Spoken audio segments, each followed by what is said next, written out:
रवि नाम का एक साधारण लड़का था, एक छोटे से कस्बे का रहने वाला। घर की हालत ठीक नहीं थी, लेकिन उसके सपने आसमान से भी ऊंचे थे। वो इंजीनियर बनकर अपने माता पिता की जिंदगी बदलना चाहता था। रात के 12 बज चुके थे। घर के बाकी लोग सो चुके थे, लेकिन रवि की आंखों में नींद नहीं थी। नहीं इसलिए कि उसे नींद नहीं आ रही थी, बल्कि इसलिए कि उसके सपने उसे सोने नहीं दे रहे थे। कमरे में एक टिमटिमाता बल्ब था और वही उसकी दुनिया थी। किताबें, नोट्स और दीवार पर चिपका हुआ एक छोटा सा कागज जिस पर लिखा था, रातें लंबी लगती हैं जब सपने बड़े होते हैं। हर रात वो उसी लाइन को पढ़ता, खुद को याद दिलाता कि थोड़ा और पढ़ ले, कल का दिन बदल सकता है। कभी नींद से लड़ाई होती, कभी थकान से, लेकिन रवि हार नहीं मानता। दोस्त कहते, इतना मेहनत करने से क्या मिलेगा यार, किस्मत से ज्यादा कोई नहीं पा सकता। रवि मुस्कुराकर कहता, किस्मत भी उसी की बदलती है जो मेहनत करना नहीं छोड़ता। एक दिन परीक्षा का रिजल्ट आया और वो पास नहीं हुआ।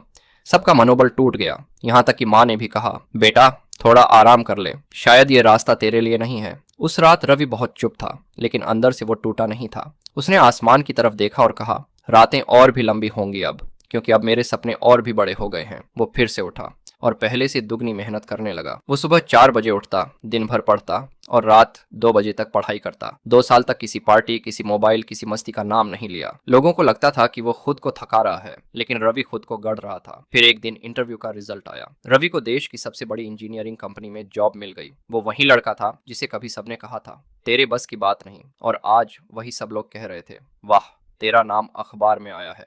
रवि ने उस दिन वही पुराना कागज देखा जिस पर लिखा था, रातें लंबी लगती हैं जब सपने बड़े होते हैं। उसने मुस्कुराकर कहा, हाँ, लंबी लगती हैं, लेकिन वो लंबी रातें ही एक दिन सुबह बन जाती हैं।